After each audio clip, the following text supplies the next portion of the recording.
Workforce, Labor, Economic Development, Finance Policy Committee here this morning. My name is Dave Baker, along with Co-Chair Pinto. We are going to move forward with the minutes or the meeting of today. Today is April 9th, 2026. We had a meeting yesterday looking for an approval from our Vice Chair for yesterday's minutes. Vice Chair Mecklin, any comments to the minutes? Yes, Chair Baker. It says on here that yesterday was the 46th meeting, which I believe it would have been the 45th because the 44th would have been the Thursday before we went on break. There was no 45th on Tuesday because we didn't have this.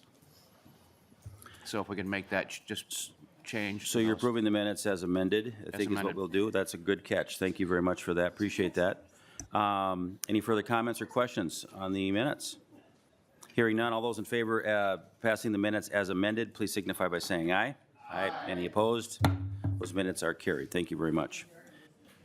Today, members, we've got a couple of bills in front of us today, and then we'll have a deed presentation regarding the Promise Act after the first couple of bills. So with that, I'd like to welcome Chair Kresha to the table.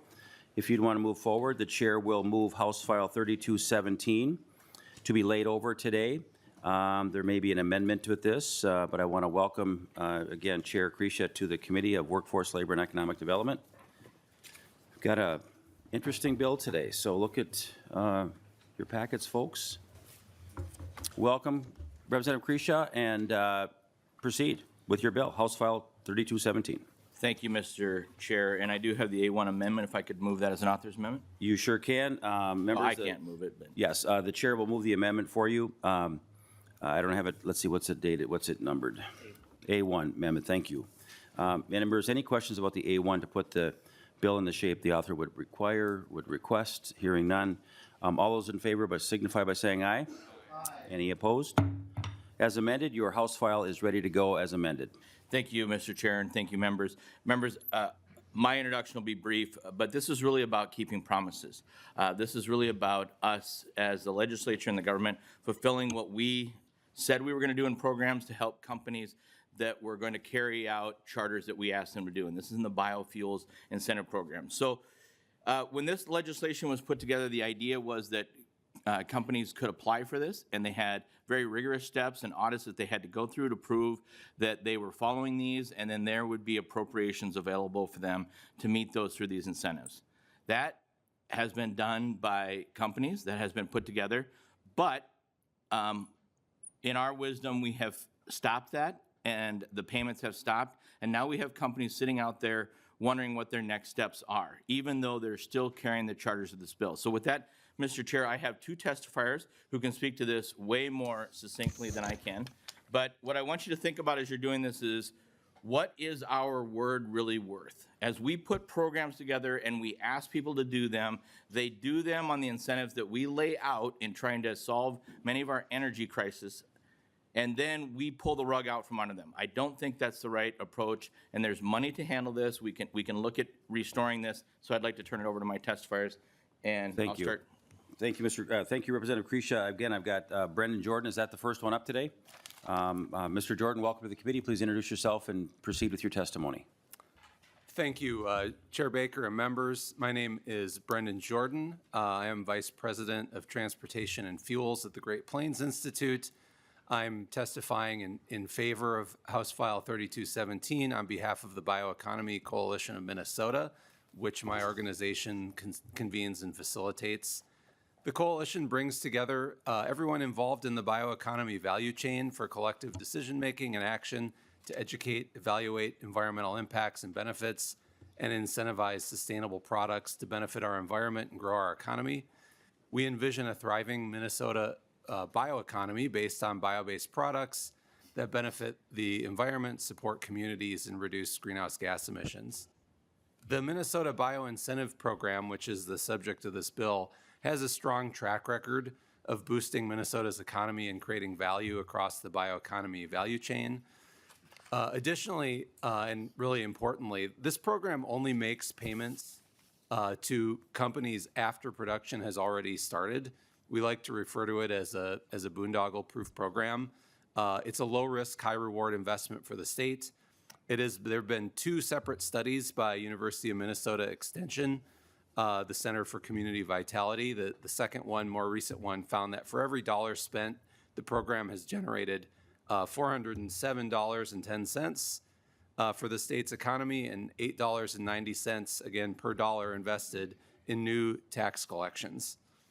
However, the program has been underfunded. This bill would allow the program to satisfy its obligations to claimants who have, again, already made investments in the state and achieve its intended goals by compensating companies that benefit the state and the environment. Thank you, members, for considering this legislation and for the opportunity to speak on it on behalf of this bill.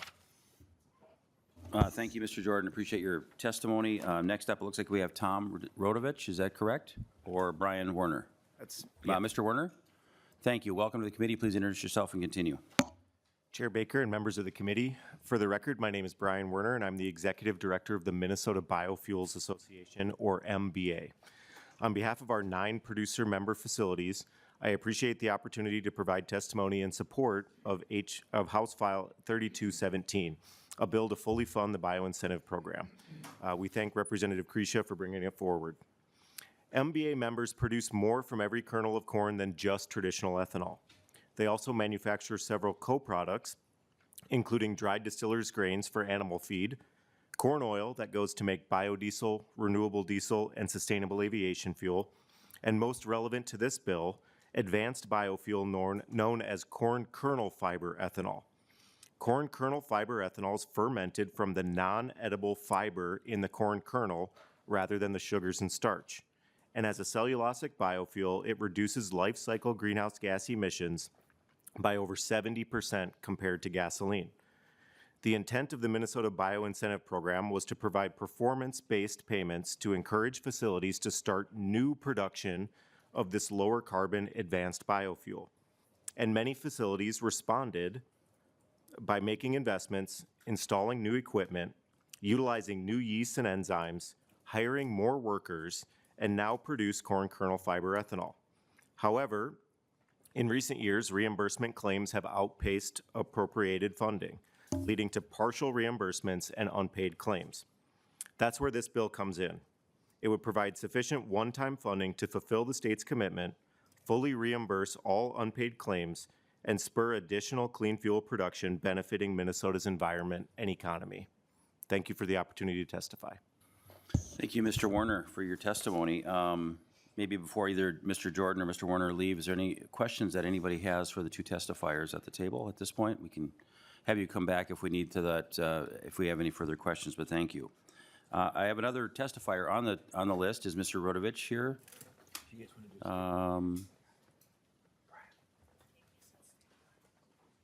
Tom Rodovich. Just want to make sure nobody else is here. Okay. Not seeing him. Is there anyone else in the audience that would like to testify for or against this bill? Seeing none, we'll close testimony to member questions. Chair Pinto. Thank you, Mr. Chair. Chair Kresha, the bill has not been heard in ag, and I guess before we would go forward, I'd want to make sure they'd be able to review it, because of course we don't have expertise in the program. Are you expecting to or looking for ag committee review of the bill at some point? Chair Pinto? I'm sorry, Chair Kresha. Thank you, Chair Pinto. If needed, I mean, everyone that I've talked to, Chair Anderson and Chair Torkelson as well, many people who are closely connected, they're very firmly behind this. They have been. If needed, I'll follow whatever path I need to get to. Sure. But as you know, timelines and deadlines where we are, I just need to get this moving. Okay. Chair Pinto, follow up? Thank you, Chair. Yeah, I probably will certainly want to check in with Chair Vang as well, obviously, because I feel like we're a bit of disadvantage to evaluate the substance of it. One thing that does jump out at me, and maybe you can correct me, but it looks like the funding would be entirely retrospective. Like it wouldn't change anybody's incentive to do anything going forward. It's just that these investments have been made, and you're saying that folks receive pro rata payments or partial payments, that sort of thing, and this would then top them up, or maybe in some cases didn't get a payment they were hoping to get. We have many programs where the demand exceeds the funds available, like many, and so I'm just trying to understand why this program in particular, and also maybe one thing if you're saying going forward, because that would change incentives, but at this point, we're going to be spending dollars that are intended to increase investment, but then spending them on investments that have already been made, so it won't actually change anybody's behavior. Can you just help me understand that? Chair Kresha? Sure. Thank you, Chair Pinto. So let me start with a couple things. First of all, what you said, I heard you say is, we have many times where things that exceed and all that.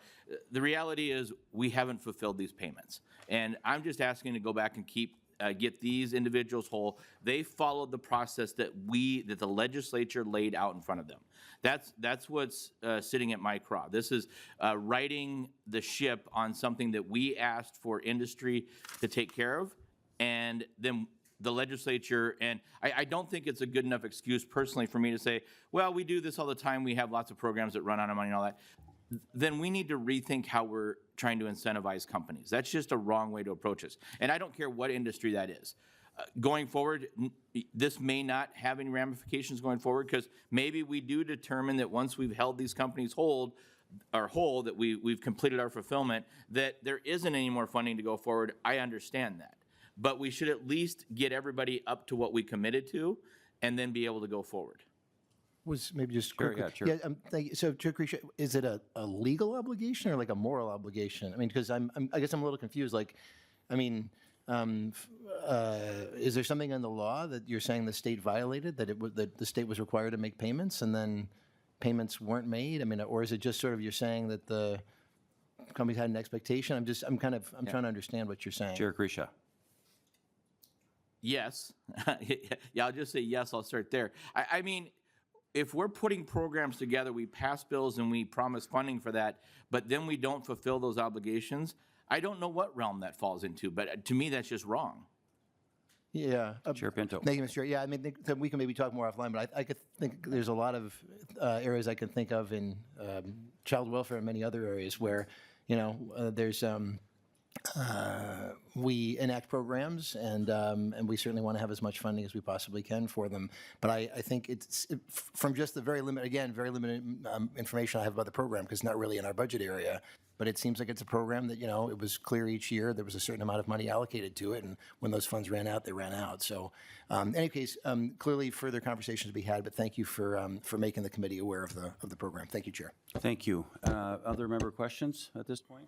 Again, this is, I appreciate you bringing this to us, because again, I happen to have an issue very similar to this back with the Benson biomass plant, where they changed the contracts, changed everything well into the program, and it should never have been terminated 10 years before it was, and it cost a lot of investors a lot of money back in our area. So this is important that we do step up and we fulfill those obligations that we said we were going to do. So seeing no other member questions, Chair Kresha, final comments to your bill.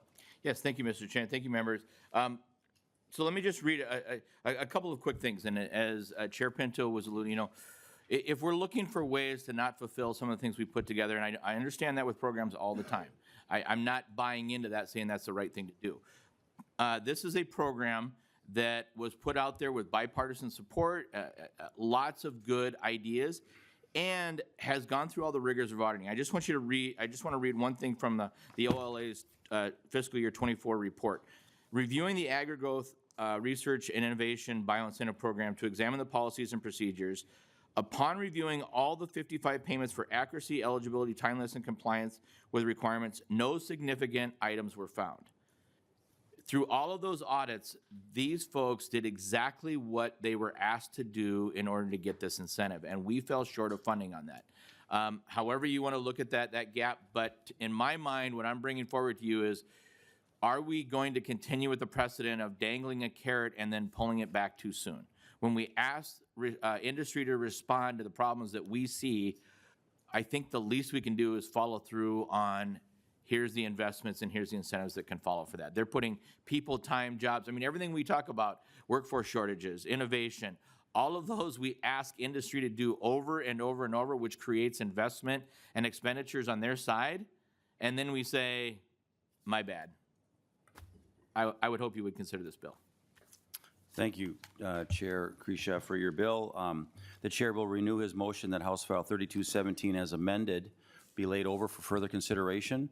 Members, all those in, we're just going to lay the bill over. So thank you. We don't need to vote on that. So thank you very much, Chair Kresha. Thank you, Mr. Chair, and thank you, members. Next up, members, is House File 2252. Representative Anderson, if you'd please come forward. I don't see any amendments to this one, okay. I was just looking for Thank any you. amendments. I don't see any amendments, Representative Anderson. So the chair will move House File 2252 to the committee and to possibly, the plan is to lay this bill over for further consideration. Representative Anderson, to your bill, House File 2252. Thank you. Thank you, Mr. Chair. And can I, do we have the, In your packet, there should be a presentation.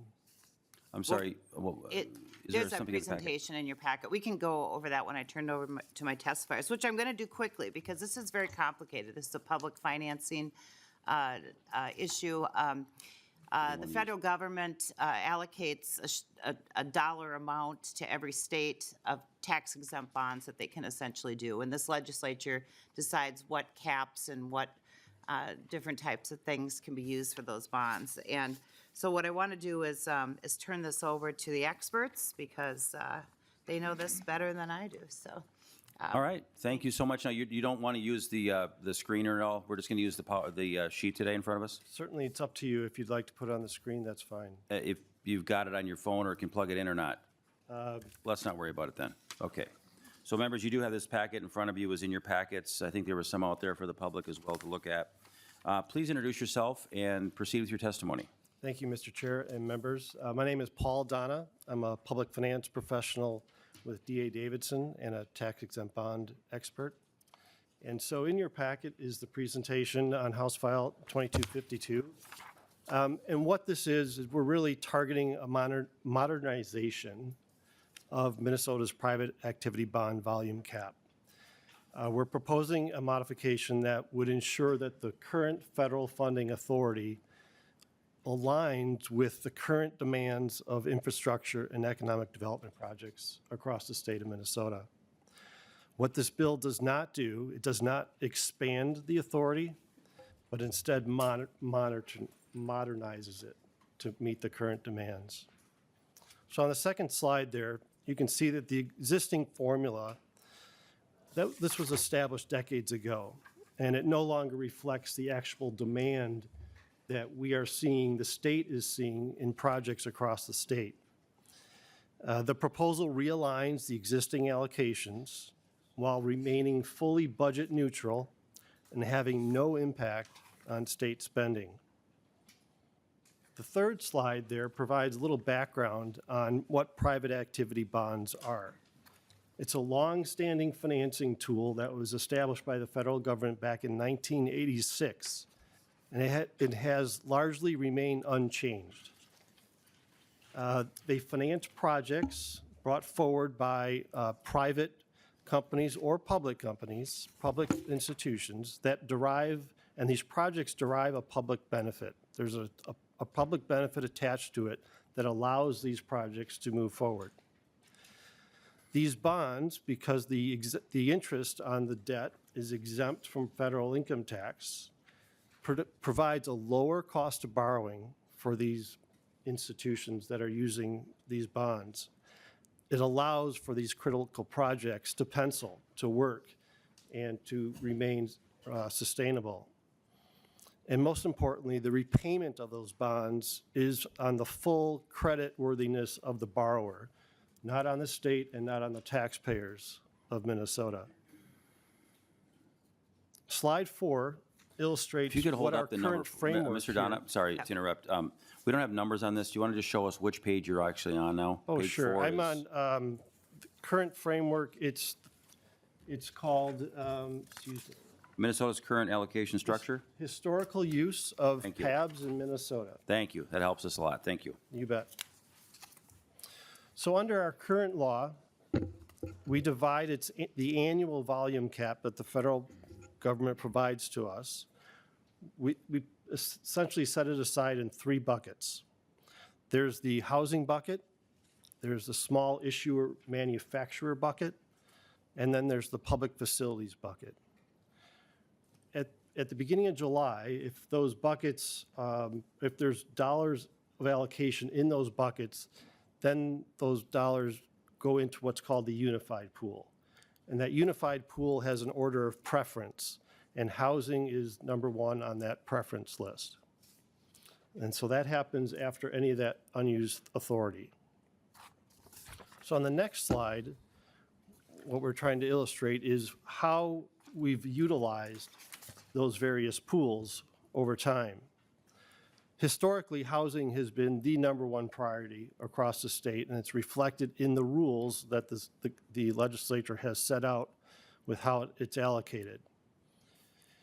And that allocation largely gets spent across the 7-county metro. Contrast that with the small issuer pool for manufacturing projects. That's the next bucket. We have seen very, very little use. Less than 1% of the amount allocated to that bucket has been used. We can go back 20 years and look at the statistics, but less than 1%. And that's a factor really at the federal level. They have not changed the way that process works, and it's mainly very ineffective for use. The public facilities pool is a pool that's essentially supposed to be used for public-private purpose-type projects. Projects including clean water for wastewater cleanup, recycling-type projects, projects that benefit agriculture in the way of renewable energy, ag waste management, and solid waste-type disposal projects. That's the third bucket. Today, though, and why we're here, is that there's a mismatch of how these funds have been utilized over the years. That small issuer bucket remains underutilized. The public facilities bucket is the one that we have seen increasing demand across the years for those dollars, and there's very little dollars available for these projects.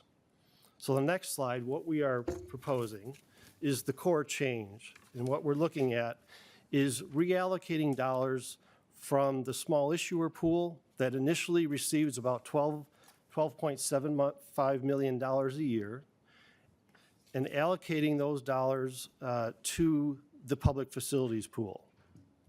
This will provide a balance and better align the demand for projects we see across the state for this type of funding. Again, the total volume cap allocation remains unchanged. So as far as policy impacts on the next slide, we are preserving housing as the top priority. The housing pool remains unchanged. We're expanding the public facilities pool to support the high demand projects that we're seeing for these necessary projects across the ag industry, waste processing, clean water, and recycling, and also broadband. Broadband falls into this pool under the federal government as well. And these projects, we feel, certainly are critical to Minnesota's competitiveness and quality of life. So in closing, on the last slide, essentially what House File 2252 will do is modernize the current allocation procedure, provide additional dollars for the public facilities pool by rebalancing it off of the small issuer pool. And with that, I conclude and certainly stand for any questions. Thank you, Mr. Donna, for your testimony. This is interesting stuff, and it's important stuff, and I'm want to make sure we get this in the right hands to eventually to the right committee. I know this has been a very sort of a tricky item to get everybody to understand this well. Even our nonpartisan is like, we didn't really study this one real hard, and I'm not going to put Ann on the spot here, but again, we've had other members, other nonpartisan too, go, we need to look at this a little bit carefully. This is an important thing, so thank you for that clarification.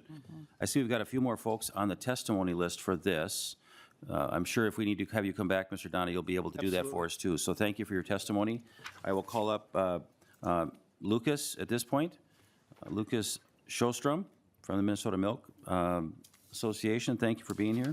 And again, Mr. Werner will be on deck to come up forward. So welcome to the testimony. Please introduce yourself and proceed. Thank you, Chair Baker. Also, thank you, Chair Pinto and committee members. My name is Lucas Sjostrom, for the record, Executive Director of the Minnesota Milk Producers Association. I want to thank Representative Anderson for bringing forward HF 2252, and I'm very, very happy that you allowed Mr. Dono to go first. Currently, Minnesota's tax-exempt bond value cap is misaligned with the real-world demands of our agricultural and rural infrastructure. For the last 5 years, while 96% of our volume cap was used in housing, only 4% was supporting clean water, energy, or agriculture. As he said, the small issue pool intended for manufacturing and student loans remains constantly underutilized.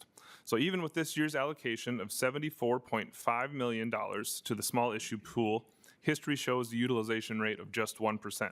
So that is capital sitting on the sidelines while dairy farmers and dairy processors struggle with high interest rates. Tax-exempt financing provides a 2 to 3% interest rate advantage, which equates to an annual savings of approximately $25,000 to $28,000 for every $1 million borrowed. HF 2252 reallocates these underutilized funds to increase the public facilities pool to $61.78 million. This simple statutory change, as was explained, will unlock private investment for these categories that my organization cares about. One, manure management. It was referenced ag waste, and that's an old term that USDA uses. It should probably be called agricultural gold. That's manure and manure facilities, manure management systems, and wastewater treatment. Renewable natural gas systems, which we are seeing more and more interest in, that convert manure into energy. Dairy processing infrastructure that requires significant clean water and utility upgrades. So this bill supports rural and agricultural communities without reducing the state's housing finance capacity.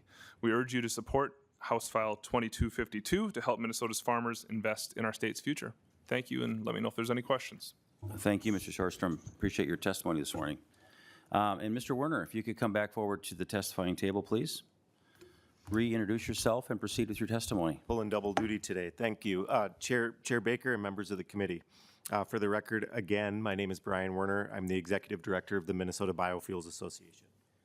MBA supports House File 2252, legislation to update and modernize Minnesota's allocation of federal tax-exempt bonding authority, and we thank Representative Anderson for bringing it forward. Since 2005, the overall carbon intensity, or CI score, of ethanol has decreased by 23%. And today, ethanol's life cycle greenhouse gas emissions are on average 46% lower than gasoline. But we know that there's more work to do because every producer member of MBA has committed to producing net zero ethanol by 2050. There are three primary ways we will get there. Number one, incorporating energy efficiency technologies that recycle steam and heat, installing wind and solar energy, and utilizing renewable natural gas from Lucas's members. Number two, capturing carbon dioxide from fermentation to process with green hydrogen to produce sustainable aviation fuel and zero carbon fertilizers. And number three, purchasing feedstocks grown with conservation practices and precision agriculture techniques. But each of these pathways requires significant upfront capital investment by facilities. By increasing access to tax-exempt financing for these types of low and zero carbon energy technologies, this bill will help achieve the state's climate goals and spur economic development. Thank you for the opportunity to testify. Thank you, Mr. Werner. That's all the testifiers I have on this bill. Is there anyone in the audience that would like to testify for or against this bill? Seeing none, I'll close testimony. Any member questions on this bill? Chair Pinto? Thank you, Mr. Chair. Yeah, Representative Mecklenburg raised his hand too, but maybe I'll go and then we'll go from there. So to your comment, Mr. Chair, earlier about sort of committee jurisdiction, I guess that's a concern that I have with the bill is that I don't quite see the connection with our committee's work. I would certainly support moving it to the Capital Investment Committee where they do have that expertise. As I am trying to understand the bill as you referenced, Mr. Chair, and it seems like what it does is essentially shifts potential funding from the one pool, from the small issue pool to another pool, and you're saying the small issue pool has rarely been used, but you know, for all I know, the Capital Investment Committee has a particular plan for that pool or doesn't, or it's just hard to evaluate the impact of that. I don't see otherwise what the connection is with our committee's jurisdiction. So Chair Pinto, I'm going to pause for a second because I'd like to ask nonpartisan that question. I think it's a good reason. It's a very good question you're asking today. So to Ms. Scholien. Chair and members, Anna Schillinghouse Research. I've talked to some of my colleagues in other areas, and we believe this ended up here because the the small issue, or the private activity for the small manufacturing, that we would be reducing the allocation for that, and so this committee that covers economic development might have an interest in that part of it.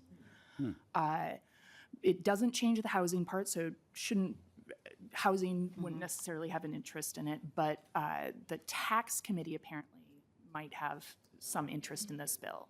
I've been told that it is not the kind of bonds that the capital investment committee is interested in. This is what I cannot explain that part, but that is what the analysts in that area have said, that because it's dealing with federal tax exemption.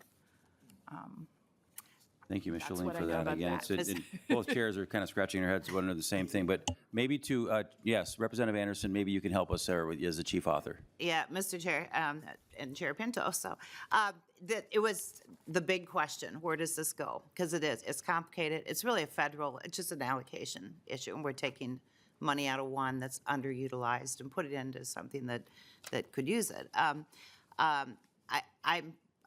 I don't think it's a tax issue. I'm on taxes, but we could go there. But in talking with some folks, ultimately this would end up potentially in a capital investment bill. And so maybe that's where this should go. And maybe we should take your advice on that. Chair Pinto, we could send it there. So. Could, I mean, and Chair Pinto to this, I mean, we've talked about this loosely, and again, I know we're after the deadline, so we'd have to maybe make some adjustments, I don't know, but to Chair Pinto, I mean, if this is the right pathway, I'm open to this. There we go. Mr. Chair, my thinking was that I'm concerned about making a substantive decision for the committee, but I don't think that we have jurisdiction otherwise. And so my thinking had been we would just refer it. I mean, if the goal is to get through the committee, that's another way to get through the committee, is just refer it to the proper committee, which I still would think would be capital investment, though I take what Ms. Shalene had to say. It does sound like maybe taxes has an interest as well, and then obviously that'd be up to those chairs. But that'd be my thinking. Mr. Chair, I would support that movement as well. I was struggling with what to do with this. Again, we'd have to have a rules exception for this. I think it's worth the ask, and again, if we've got both chairs that are asking for that, maybe it's something we can do.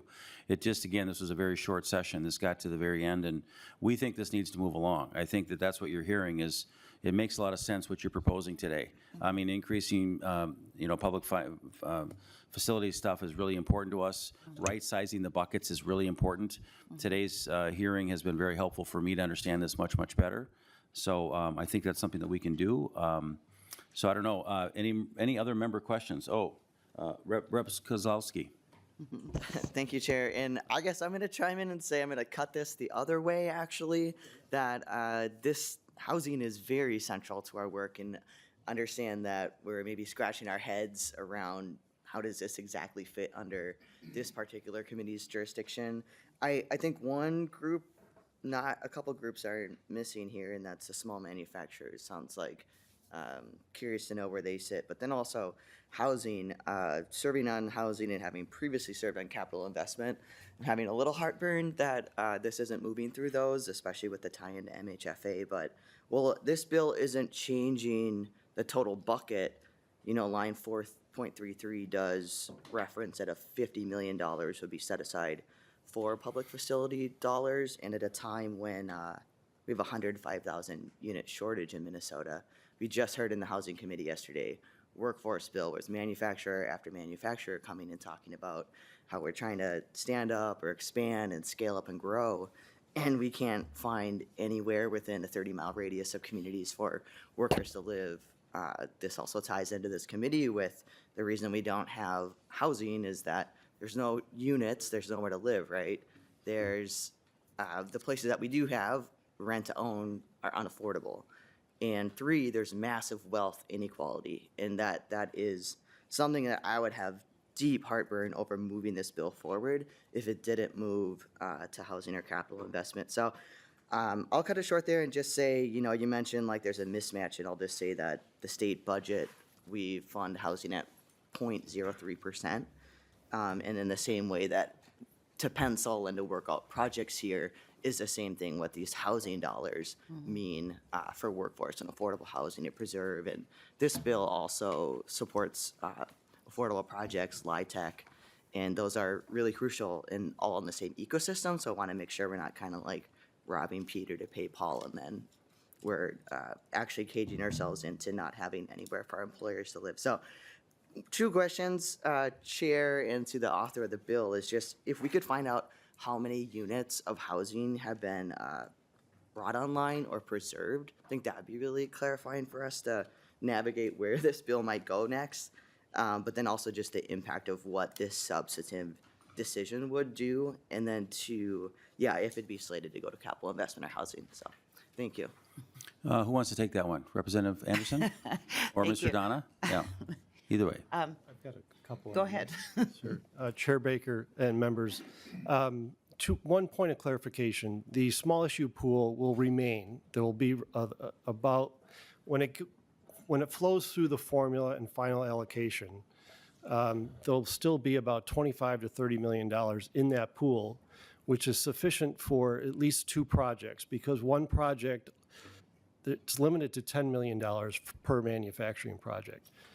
We can count on one hand the number of projects we've seen actually asking money for the small issue pool over the last 15 years.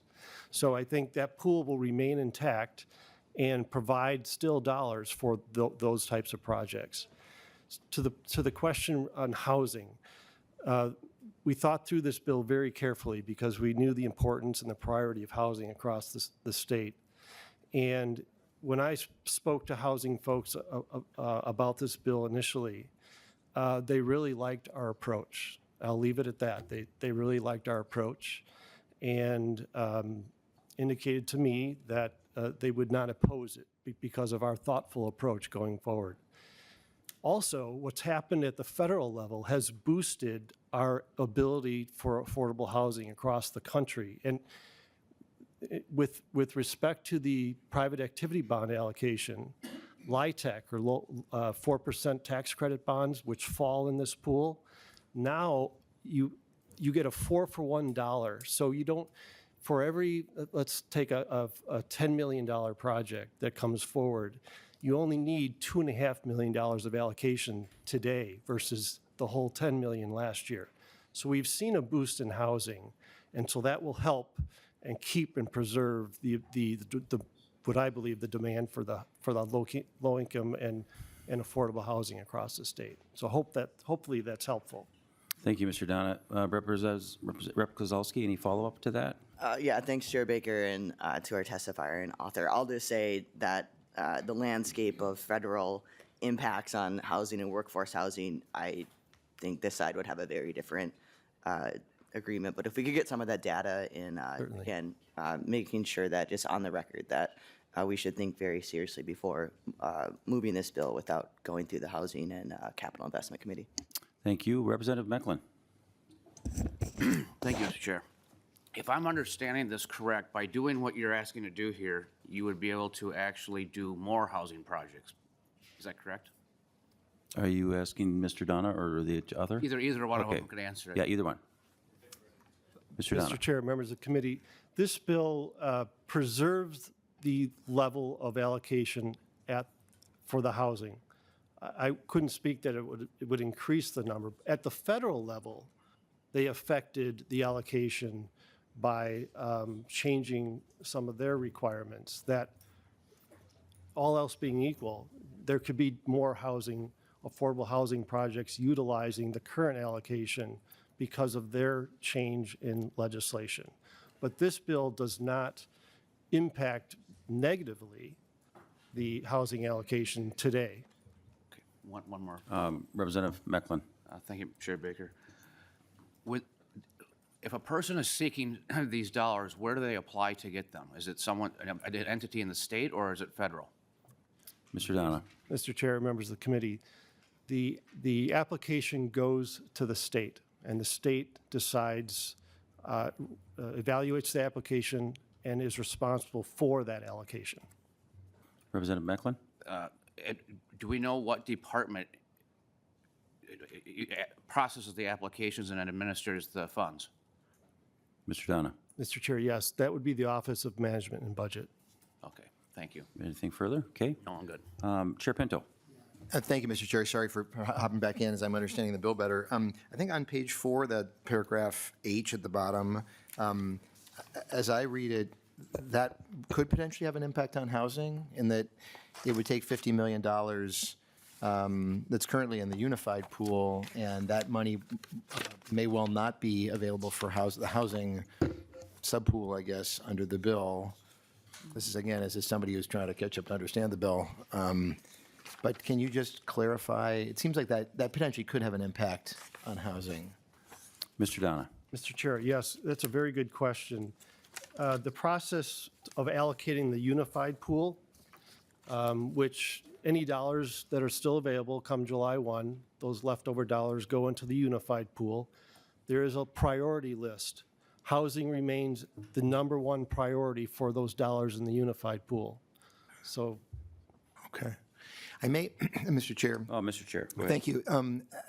I guess I'd heard some concerns from the Greater Minnesota Housing Fund relating to this, and I guess I'm also interested in the Minnesota Housing Finance Agency's position on it. But we may be at a point where, I guess my thinking is, if we were to move the bill without recommendation to capital investment, again, I'm still comfortable with the idea that this doesn't need to be in this committee's jurisdiction. So Representative Anderson, do you get your wish to make it through this committee would be the proposal. And then I guess if housing or tax committees, if those chairs wanted to hear the bill, it'd be important to me, and I suspect to many of my colleagues, that they would get to. But it does seem like we know the bill has to have passed through capital investment. And so that might be an idea, Mr. Chair, as opposed to laying it over either way. But I have concerns with us sort of making a substantive decision about it in our committee. It's really not our expertise. But just to, Mr. Chair, just to maybe possibly just move it along without a recommendation, is that maybe what you're suggesting? Yeah, I would. Yeah, that would be the motion, or could potentially be the motion to re-refer to Capital Investment Committee without recommendation, and say it's not in our jurisdiction any longer, and then hand it off. Thanks. What are your thoughts to that, Representative Anderson? Thank you, Chair Pinto and Chair Baker. That's fine. So, again, we struggled with this too. So Yeah. where does it go? We're starting a little bit late, but we're going to get it going. It's just an important bill, and I appreciate you bringing it forward. Again, any other member questions to this bill? I would actually, support that, Chair Pinto. If we want to do that, I think that we should change the initial motion of House File 2252 as presented, that we would not lay it over, but actually just pass it along to the Capital Investment Committee without recommendation, but just to pass it along to the committee for further,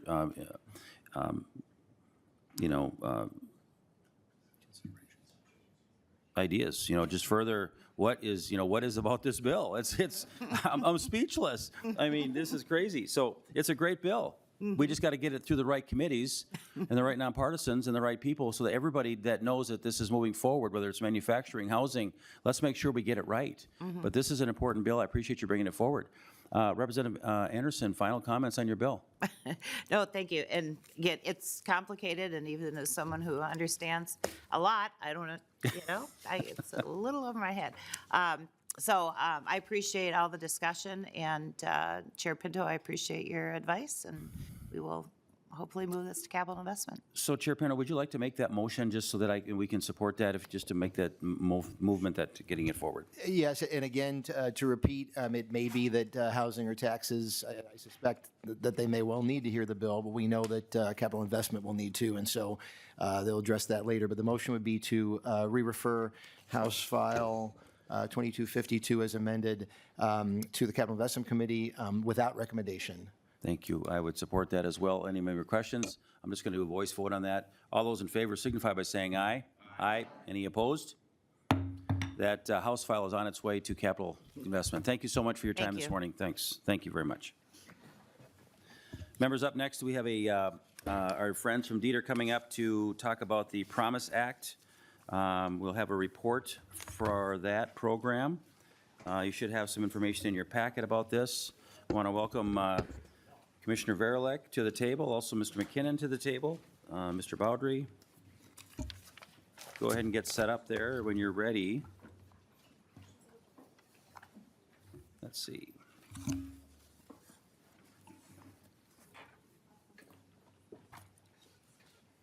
Get her fired up here.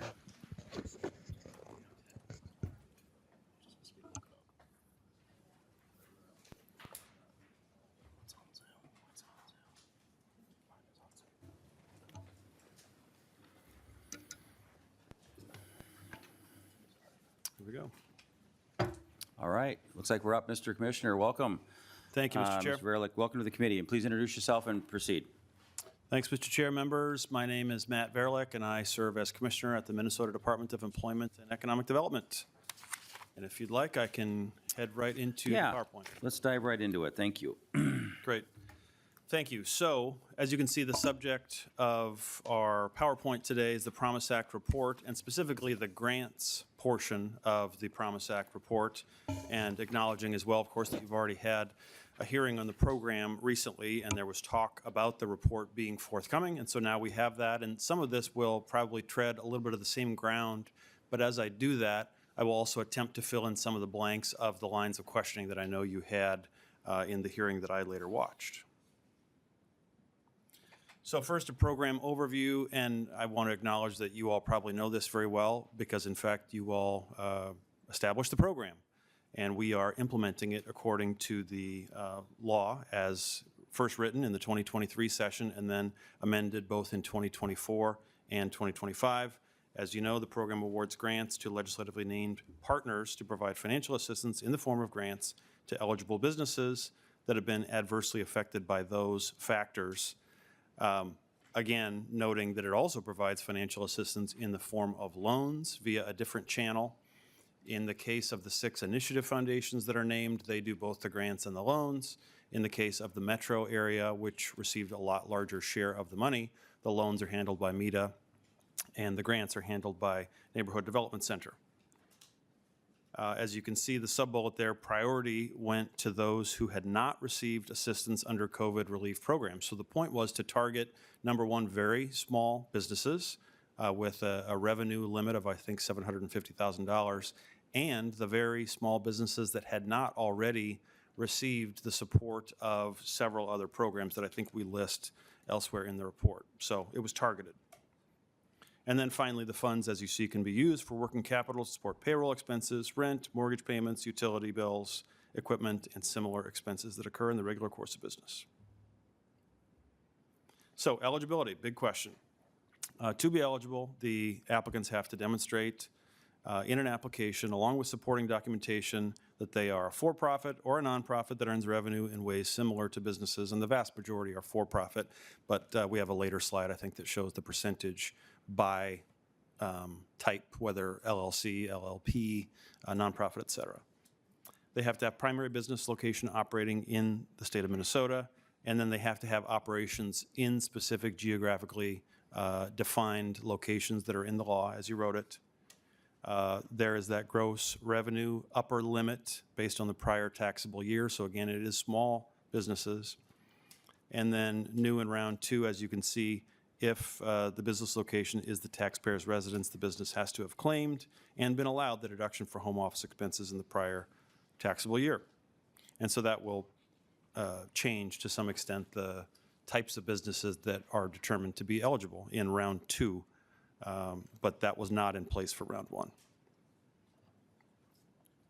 So beyond just pure eligibility, then the preference requirements that kind of help to determine who is able to finally get awarded. The law requires preference be given to eligible applicants based on the applicant having received $10,000 or less in assistance from those other programs mentioned. If they receive more than $10,000, then they wouldn't be eligible, or they would not get this preference point. And the applicant can demonstrate that their business experienced financial hardship. If everything is smooth sailing, they wouldn't be eligible, but if they can show either that they experienced a 10% decline in gross revenue compared to the previous tax year, and we say tax year partly because you have to provide us your tax forms to validate that, and secondly, the applicant can demonstrate their business experienced a decrease in net income of more than 0% for the prior year compared to what's on their taxes. So appropriations, how much is involved here? Total of $103 million. Again, this is the grants portion, I believe. You can see the 6 Minnesota Initiative Foundations received $16 million in total, and then $86.4 million appropriated to Neighborhood Development Center for the following areas. You can see it's broken down geographically, parts of North Minneapolis, parts of South Minneapolis, parts of St. Paul, and then added, I believe, in either 2024 or 2025, was a portion for the 7-county metro suburbs. And would note, this was the subject of the last hearing. Who decided the allocations? That was outside the scope of what DEED did. That was legislatively determined. And also, if you're wondering kind of how these numbers add up a little bit, the total allocation figures that we have on this slide include both the largest category, which is grants for the businesses, but also the administrative expenses that are provided to the intermediaries that we have to work through, as well as some money for technical assistance to applicant businesses. So I think the total amount for grants specifically is more like 93 million, and then the differential of the 103, or maybe it's 94. But anyway, the differential is the admin and the TA. DEED has a much smaller portion for admin, given that it is the nonprofit intermediaries that are doing the vast amount of determinations on individual projects. We have an oversight function there, which we will talk about, but the resources that we have for the program are significantly smaller. Next, on to oversight, compliance, and risk mitigation. Don't know if any of you care about this. Just kidding, I know you do. We do also, I want to underscore that. And we have a number of measures that we're happy to get into details on about this. First, each partner organization creates and maintains their own portal for the program. And so the partners receive the applications directly and serve as the initial reviewers for the applicant. The portal also is, I think, how the applicant companies upload their documents, because there are a lot of documents involved.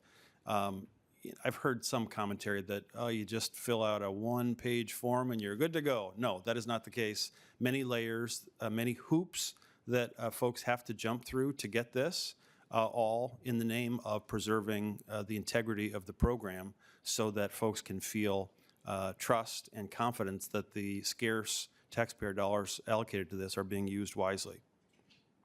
So the review process features numerous steps to verify the information submitted, applicant identity, verifying business location, and reviewing tax documents.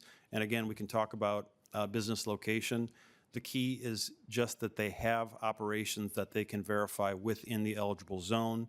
If they should have operations elsewhere, that is fine too, but that could not be the basis for being deemed eligible. It's just that at the time of determination, they needed to have verifiable operations in the zone.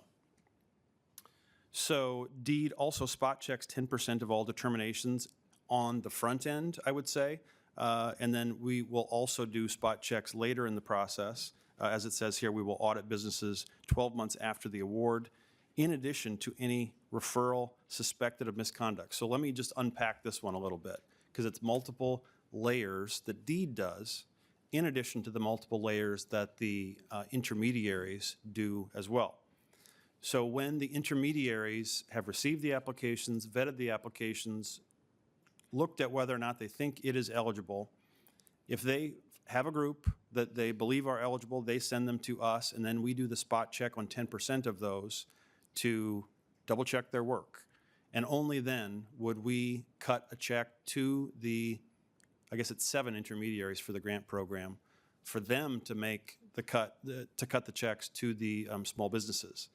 If our spot check showed that one of the determinations was incorrect, we would reserve the right to not make that payment and then take whatever other remedies were necessary. But I can tell you that the spot checks we've done of over 10% have shown high accuracy. Then each business that receives a grant has 12 months in which to use the dollars. At the end of the 12 months, we will then begin a process, and we're still, I think, in the 12-month window for round one.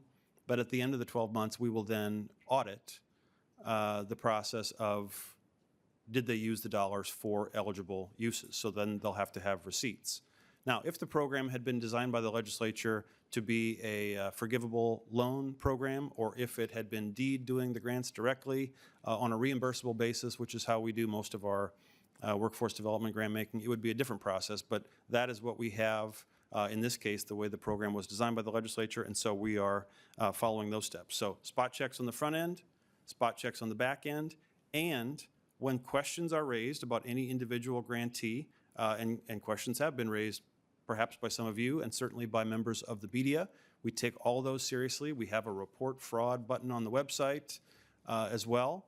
We appreciate the extra scrutiny because, again, we see it as extra layers of protection against incorrect payments. And so if ever we get a credible question about individual grantees, then they get an extra look where we ask our intermediary partners to assemble the documents, perhaps collect additional documents, show us your work. How did you come to the conclusion that this was an eligible grantee? Again, happy to say that it's been a very high rate of accuracy. However, if we get any instance in which it was an incorrect payment, and that is possible, I won't claim that the multiple hoops that we force people to jump through, I won't claim they are impervious. If we have an improper payment, either for innocuous reasons or purposefully, fraudulent reasons, number one, we would then seek to recover the funds from our intermediary, so the taxpayer is made whole. And if we found that it was done for potentially fraudulent purposes, we would make a referral to the BCA. And we might have more detail on this later in the presentation, I believe we do. But I know from the last hearing that there was a question about, okay, theoretically you can make those referrals, but are you actually? And we didn't have that information, at our fingertips the last time. But in this case, I think we have it maybe later in the presentation. We've made, I believe, 76 referrals to BCA when the nonprofit partners, the initiative foundations and NDC, when they flag something for us, we send them to a BCA. And my understanding from our team is that we don't filter them out. We send them all over to BCA for them to do their process. And again, we would seek to recapture the funds from the nonprofit intermediary, and then the nonprofit can potentially seek recovery of their funds, so they're made whole, but the taxpayers are who we're seeking to protect, and that's why we would recover the money from the nonprofit. Steps in the application. To apply, the business has to provide lots of paperwork, 2 to 3 years of tax documentation, complete an application attesting at how they will use the funds and upload source documentation. And our government relations director, Bowdry, just yesterday reminded me of the terms in the contract between the nonprofit intermediaries and the businesses with penalties that they would apply if a business, makes this attestation and then doesn't uphold what they committed to. So we are trying to, on one hand, let this program do its work and not be unnecessarily burdensome to small businesses, because, we hear from all of you saying, hey, why hasn't this money gotten out faster? But at the same time, we also know that you want us to ensure integrity. We've known from day one that OLA would have interest in this, and so we are welcoming their audit because we need to show our work, and so that's the balance we're trying to strike. So then we would proceed through the identification and documentation verification process. Rather, the intermediaries would do so. If selected and verified as eligible, they would sign a contract with the partner organization.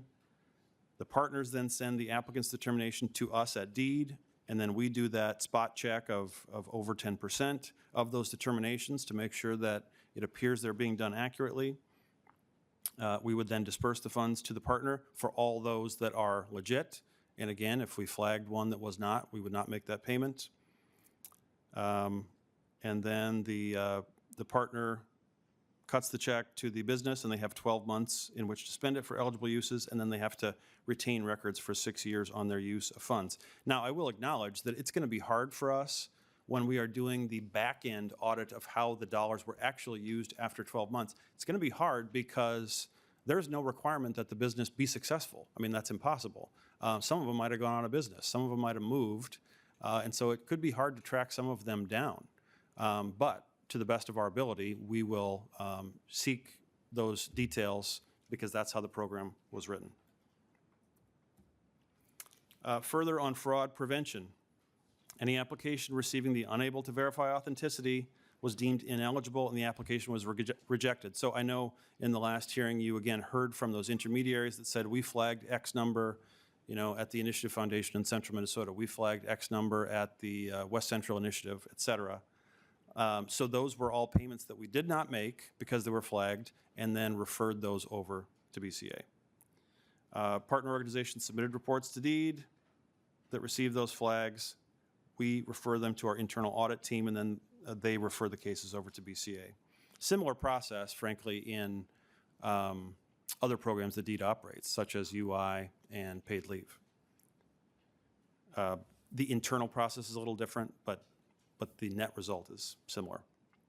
So during round one, our partners identified 76 applications as having responses or source documentation that could not be verified as authentic or potentially fraudulent. I don't think that's in the report. We just talk about the process in the report, but the number we wanted to give you here since we knew that was a question the last time. Program results. Through round one, 929 financial assistance grants totaling 16,312. And again, that is out of, what did we say, 93 or 94 million overall in the program. So I would concede it has been a slow and systematic process of getting those out for the reasons we've already discussed. Average gross revenue of the business receiving an award was pretty small, 188,000. Average award, 17,558. So, 10% of the average gross revenue of the businesses, and 92.2% went to businesses earning less than 500,000 in gross revenue. So really targeting very small businesses. Here you have detail on applications and awards by partner. First thing I'll note for you, you might say, if you look at the total applications column, and then the applications awarded, so successful applications, and then ineligible, those don't all add up. And that's because there's a whole other category that you could say are still in process. Maybe they didn't give us all the information we needed or that the nonprofit needed on the front end, and so maybe we're seeking additional information and haven't reached a full determination. But you can see the scale of the applications. And again, this is all round one, and we said we made in total something like 900 awards if you add up applications awarded column. And so you can see the demand was vastly higher, and also that we rejected a whole bunch for being ineligible for a variety of reasons, which, again, hopefully gives some confidence on program integrity.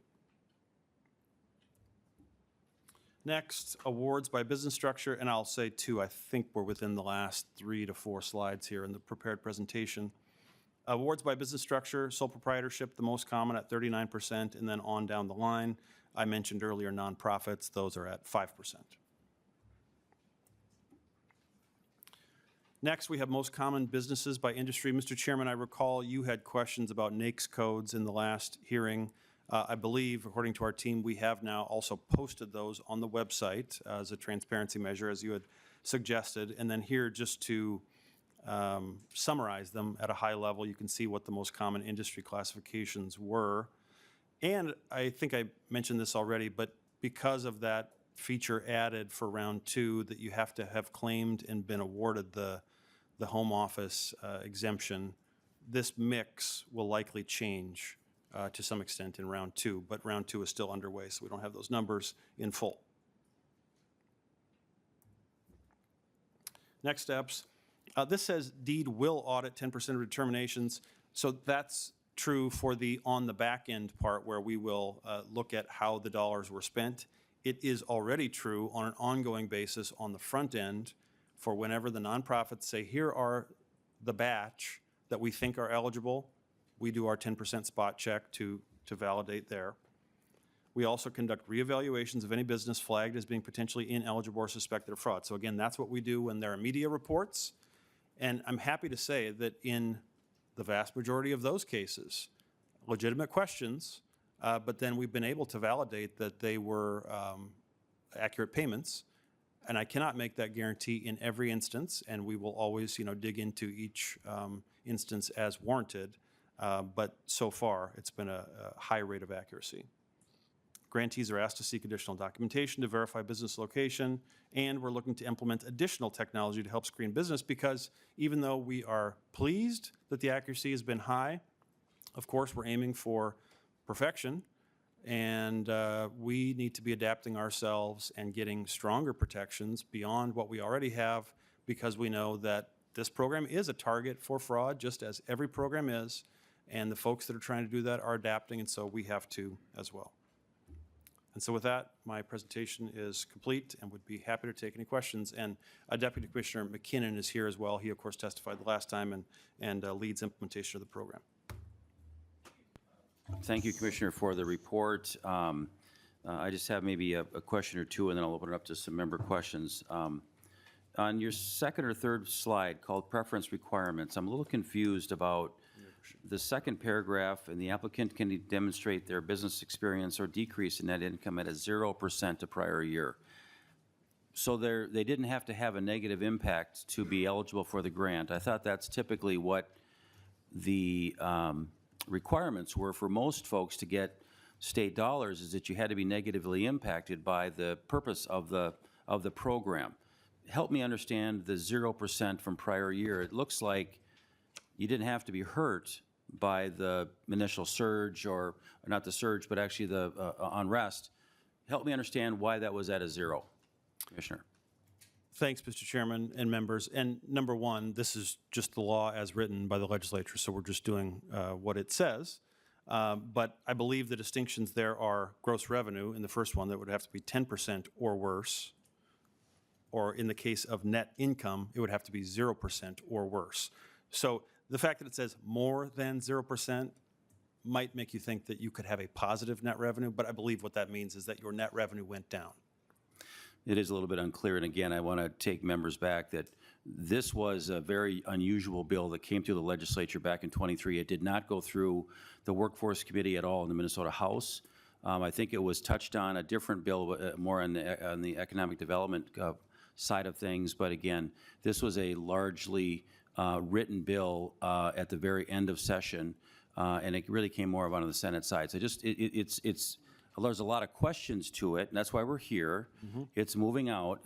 There was a lot of unanswered questions, so I just want to make sure we cover that.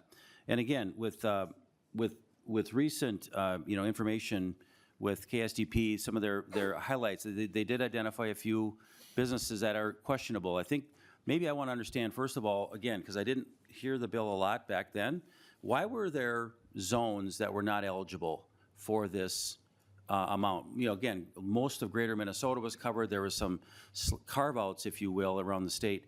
Why was that initially said those footprints should not be included? Commissioner. Mr. Chairman, thanks. And again, I would steer this one back to the legislature making those decisions. And my interpretation is that it was to target the areas that were hit the hardest by those 6 factors that you all decided were important to look at. And so we are implementing it as written.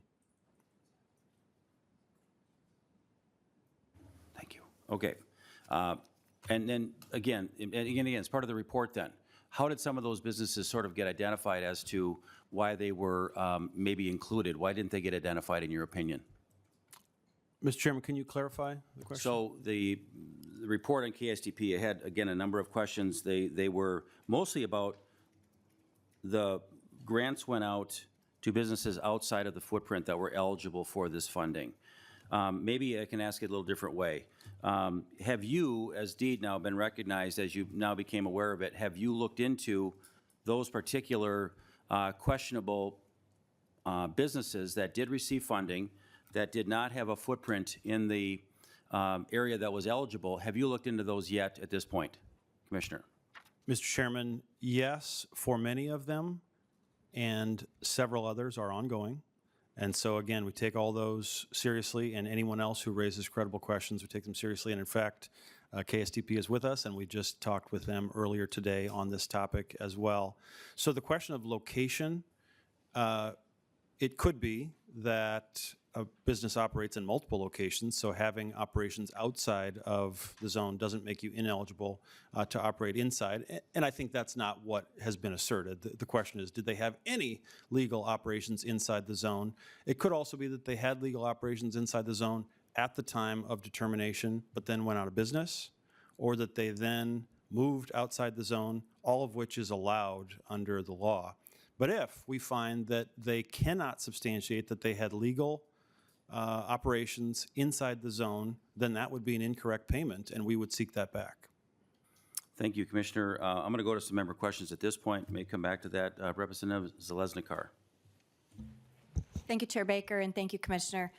My questions start on page 14. I see the categories that are listed here for the most common businesses. They have codes, NAICS codes. The one, I look at this report, there's something that sticks out when I look at every region of the state. And what that is the category that's listed as transportation and warehousing. On your report, it shows 344 awards. But when I analyze the data, 322 of those awards were in the 7-county Twin City area for that classification. 0 in West Central, 3 in Southwest, 4 in Southeast, 12 in Central, 2 in Northeastern Minnesota, and 1 in Northwest. So to me, when I look at data, I look at when there's outliers. Why? So then I further looked at who qualifies for transportation and warehousing. What kind of businesses would that be? Well, what I learned is that the non-emergency medical transportation qualifies in that classification. And we've seen a tremendous amount of concern in that category. In fact, the governor hired Optum for $2 million, the end of 2025, did a significant investment, and we saw 30% less billed into the state immediately once it was being tracked. So my question is, we have the same amount of aging people that would use non-emergency transportation in the 7-county metro and greater Minnesota. We have a great discrepancy here in data that could be non-emergency transportation. I'm curious if you've looked at that to say, why is there such a significant, because the other categories, when I analyze them, look pretty similar. For all the other categories that you list here, healthcare, retail trade, recreational, educational services, real estate, construction, I don't see things standing out as much as in that category, and I'm curious if you have done a deep dive as to why. Commissioner. Mr. Chair, Representative, thanks for the question. We have the information about what type of work each business does, and that's how you get the NAICS codes summation that you see there. And it could be that in round one, significant number of them were Uber drivers, for example, but that's where the change for round two comes into play with the home office exemption. And at the end of the day, we just have to follow the law as it's written. And so if they were eligible businesses, if there was no evidence of fraud or no other basis on which to deny them, I couldn't have, invented one. Rep. Zalesnikar. Thank you, Chair Baker, and thank you, Commissioner. So in a hypothetical with the data that Optum found, and as far as fraudulent billing, if there was a non-emergency transportation provider that fraudulently billed the state through the medical assistance program, and if they received a promise grant, are you assuring us that they would be having that money pulled back to the state? You would take the loan back from the state if they were committing fraud through the MA billing that we found in Optum the end of 2025, because the promise grant started in 24. Commissioner. I believe if we had knowledge at the time of determination that they had committed that fraud, then they would not have been eligible under ours, because I presume that would mean they couldn't be legally registered with Secretary of State at that point, and so that would have been a disqualification. Representative Zalesnikar, follow-up?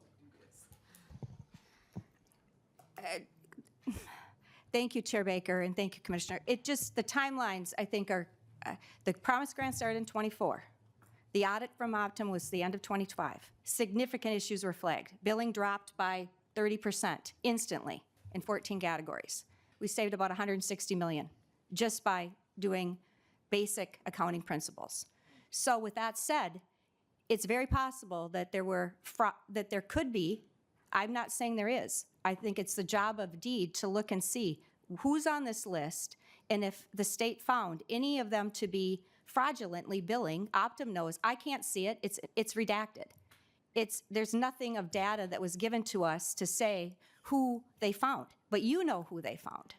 So if you know who they found, somebody has that data. It's not anybody in this chamber that has that data.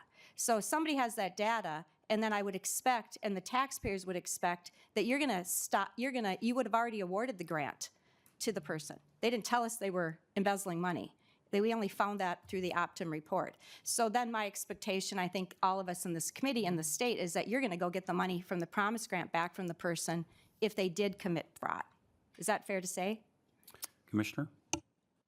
I'm not sure that we have access to the full list, but I can find out whether that is the case. I guess I would also need to consult our folks to understand if we get information after the fact outside of the bounds of the program that would have made them ineligible to be legally registered, if we can use that. But I agree with you, we don't want fraudulent entities to benefit from the program. So I'm happy to look further into that.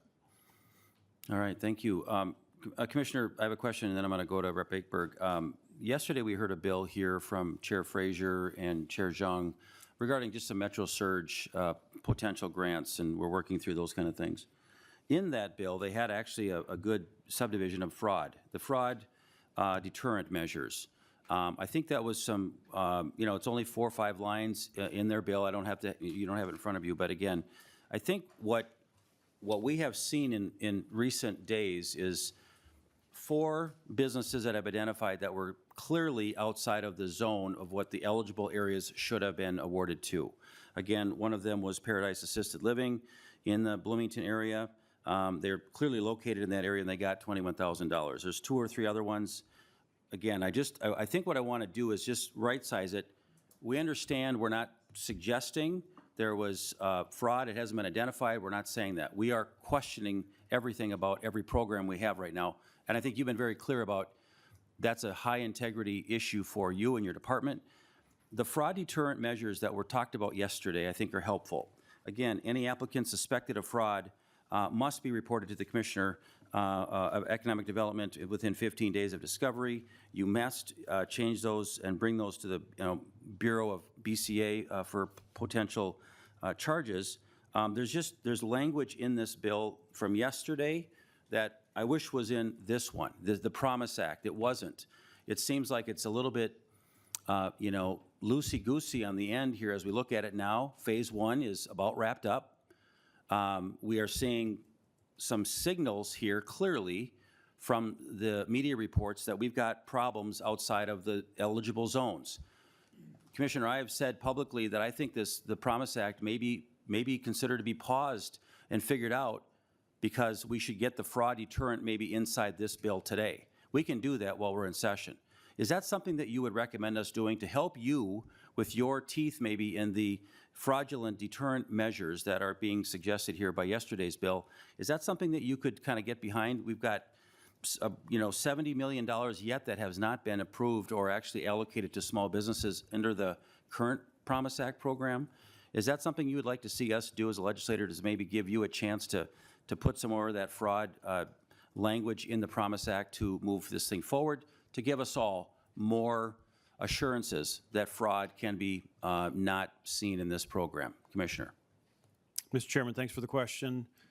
Number one, the legislature wrote the law and designed it and then modified it in 24 and 25. And so if you modify it again, we are happy to engage in that discussion. And we are also happy to have as many fraud prevention tools as we can get, because I'm a taxpayer, we are all taxpayers, and we don't tolerate any fraud. And so that's the first part in terms of whether the legislature would choose to make adjustments. We would welcome that conversation and we'll contribute to it.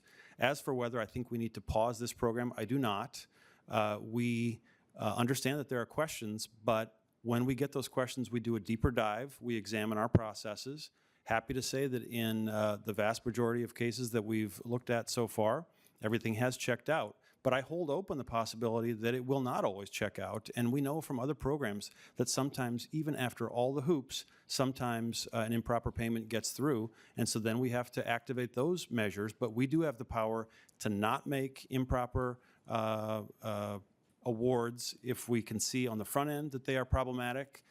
We also already have the power to claw back dollars if something did get paid improperly, and we have the power which we use to make those criminal referrals. And so I feel good about the protections that we have in place now, plus the attitude that we bring at the department.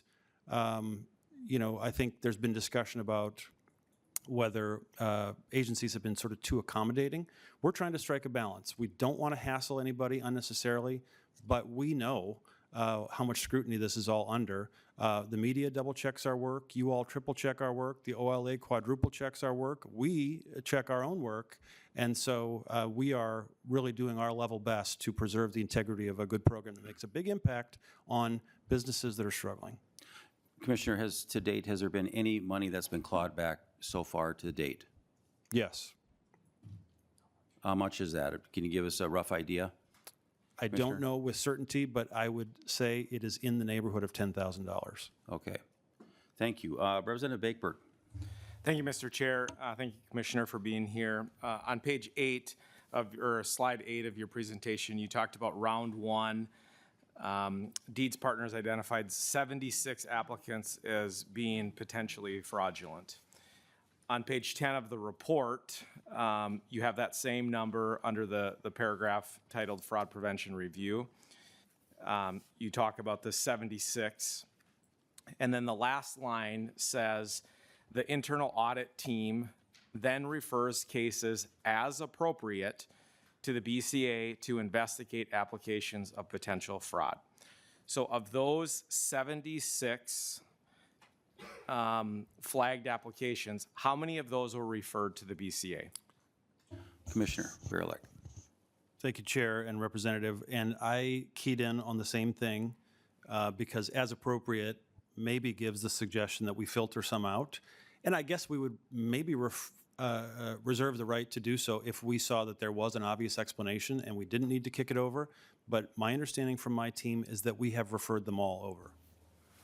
Rep. Bakeberg. And then how many of those 76 potentially fraudulent applications have been prosecuted? Commissioner. Thank you, Mr. Chair, Representative. That part is outside of deeds control. Representative Bakeberg. How many of those 76 potentially fraudulent applications were referred to local law enforcement? Commissioner. Mr. Chair, Representative, my understanding is that our role at the state level is to refer them to BCA and not to local. Representative Bakeberg. Thank you. So obviously there's significant concern around this program. And I just want to correct the record just very clearly. So multiple times the commissioner, you've said that the legislature has passed this law. So from my understanding, no one from the Republican side voted for this. So it was passed under the DFL trifecta in 2023. There are significant concerns that continue to be had. So I just want to make it clear that, yes, it was passed during 2023, but we did not vote for this. Now, we would obviously have ongoing conversations about how do we support our small businesses, but I would agree with Chair Baker that we need to put a pause on this because of the fraud concerns that are obviously there. And we talk a lot about process here. And Chair Baker very well said that the legislative process was not clearly followed when this was passed. So I would just caution us to say that it was a legislative thing. Yes, it was. The legislature passed it, but let's be honest about the makeup of the legislature at that time. Representative Mueller. Mr. Chair. Oh, I'm sorry, Commissioner. I'm sorry, I didn't hear a question, but go ahead. Well, you're right. It was not a question, but if I may just Absolutely. respond. Yeah, So thank you, Mr. Chair and Representative. I just want to emphasize that the 76 that were flagged did not get payment. And questions have been raised, and then we do our deeper dive, and in the vast majority of those cases have been able to subsequently validate that they were correct determinations. And questions are going to continue to be raised, and we will continue to take them seriously to preserve the high integrity of this program. And so, you know, it's all part of the process, but we have multiple layers in place, mostly to prevent and then to respond appropriately afterward. And also, I do want to correct, as you did as well, I think there is apparently one case in which it's being pursued locally with law enforcement. Representative Mueller. Thank you, Mr. Chair. I did the most of my highlighting and circling on your next step slides. And talking about reevaluations, asking for additional documents, looking at new technology, all of these things that as we have looked at, as we've been finding some suspicions or questions about this program. So one of the things that DEED probably could do is to actually do more checks more than just 10%. You talk about before, you know, the randomized checks, audits of 10% of the applications before, and then 12 months later on the back end. Maybe there could be some sort of more percentage of following up on the site visits.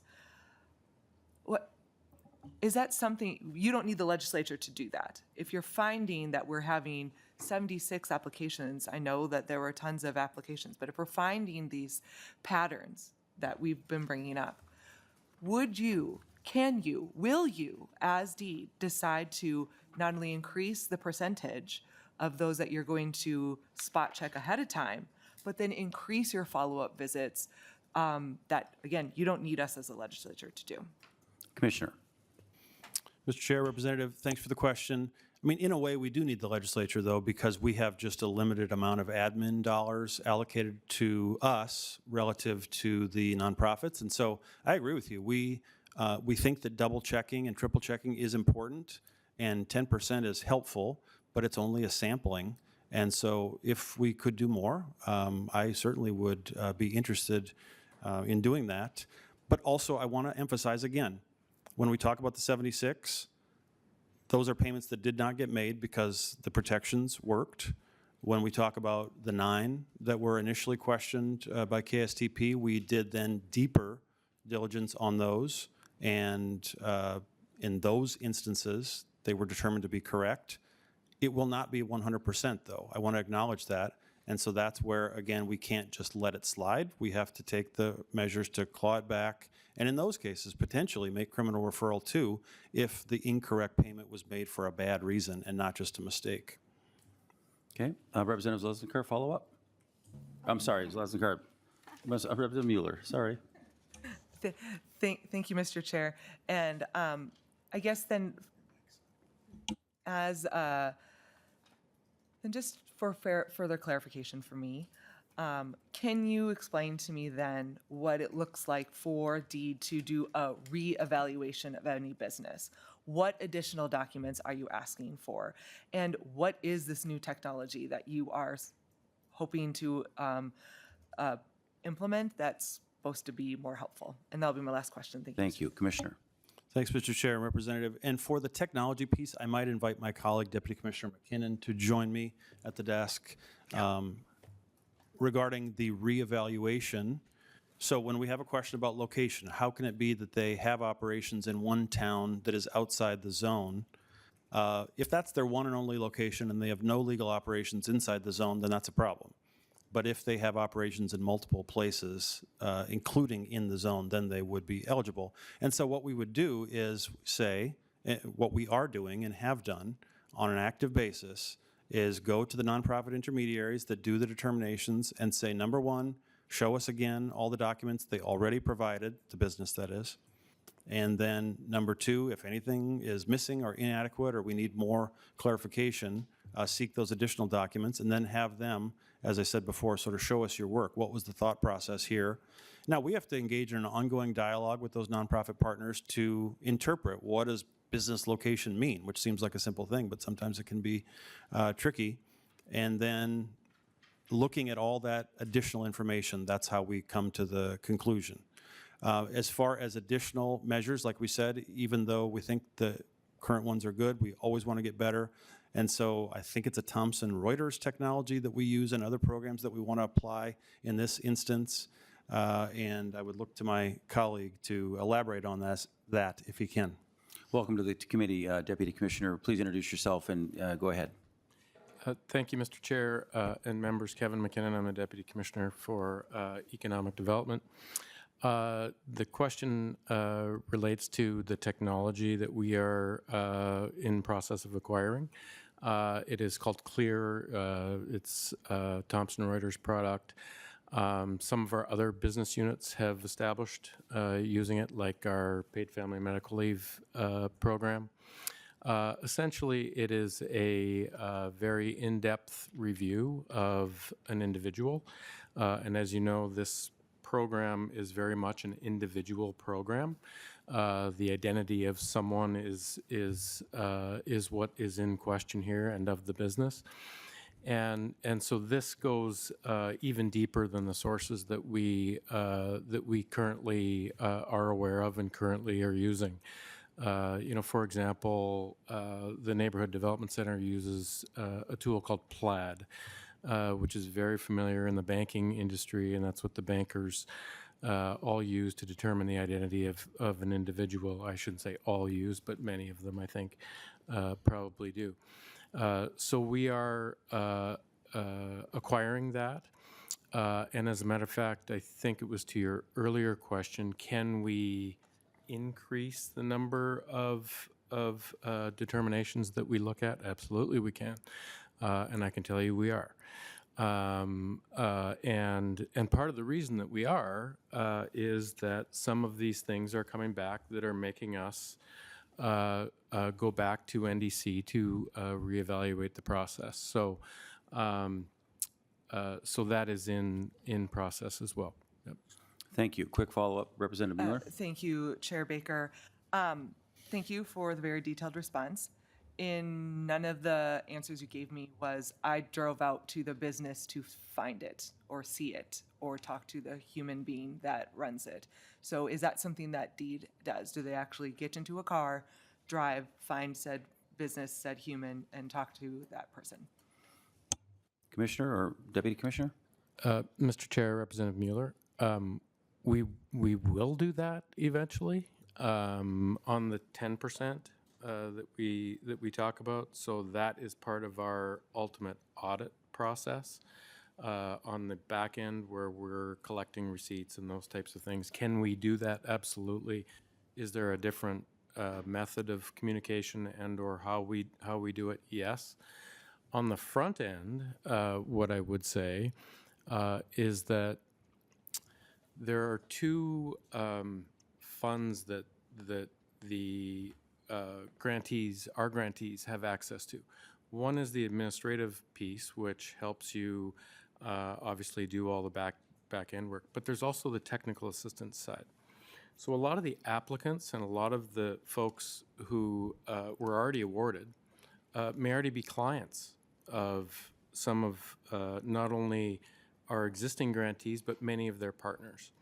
So there is that personal relationship. I could probably speak for most of the people in the foundation side of Greater Minnesota. I mean, I think most, there's 40 wards, there's 50 wards. You probably know some of these people, some of the businesses, et cetera.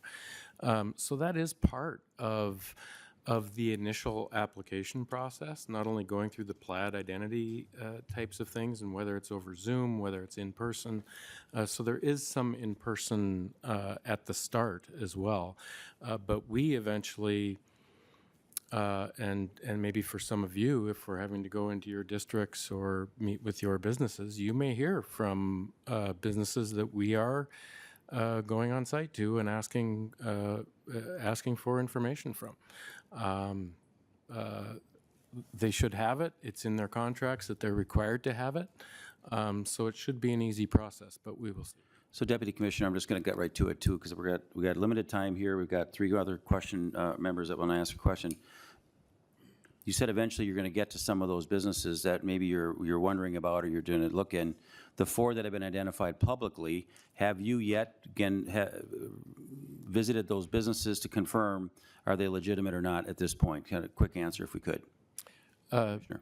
Mr. Chair, we are in the process of reevaluating those 4 businesses. Okay. And, a no. and it will continue, and NDC is also in the process of reevaluating those to us.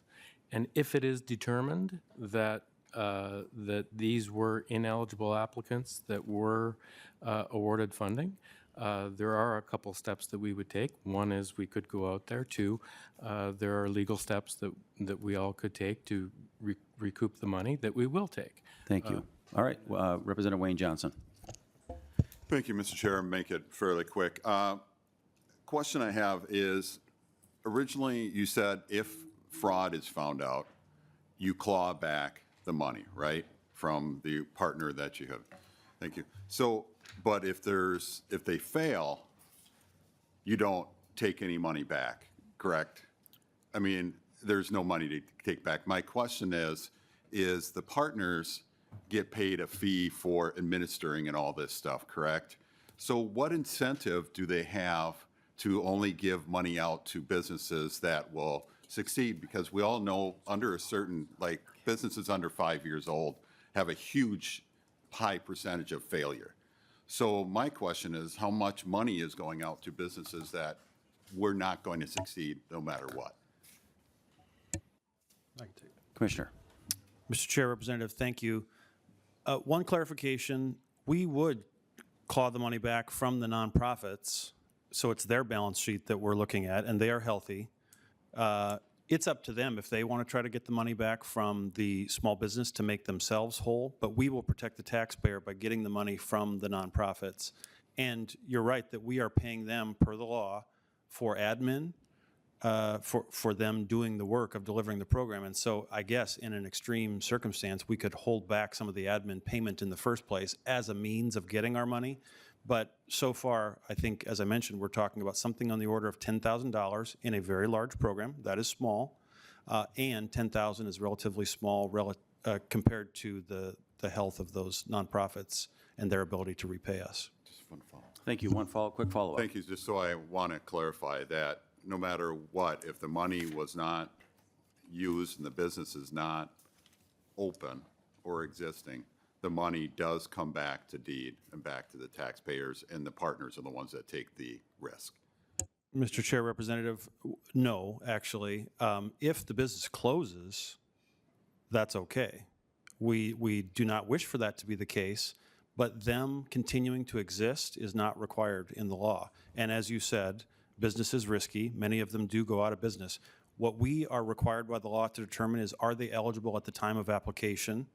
And if so, then payment gets made. And if they subsequently go out of business, we regret that, but that's not in our control. And it's also not a basis to claw the money back. We would claw back in a case of fraud. Then, sorry. Representative Johnson, So then quick it goes follow-up, because back- we got to be done, members, at 9. Sorry. At 9, we have a 10 o'clock. The question still remains then, what incentive is it for the partners to make sure they're vetting the businesses that they are giving out the grants to?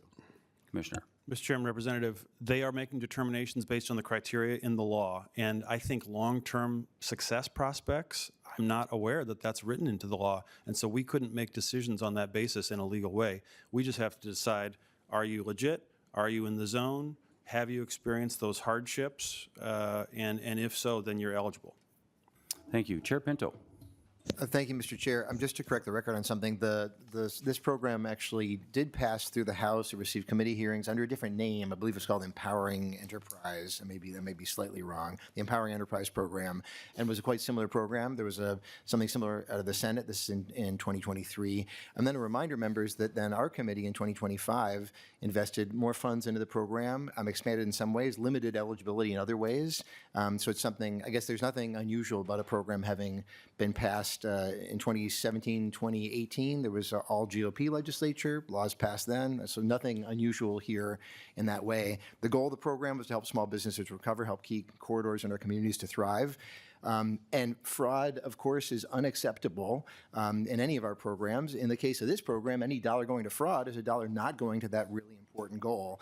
And credible allegations of fraud should be thoroughly investigated. I know as a prosecutor, I think others as well would know just in common sense, investigations don't have preordained outcomes. Like it sounds like the agency looked into some of the businesses identified in media reports, found that actually things were kosher there, things were going okay.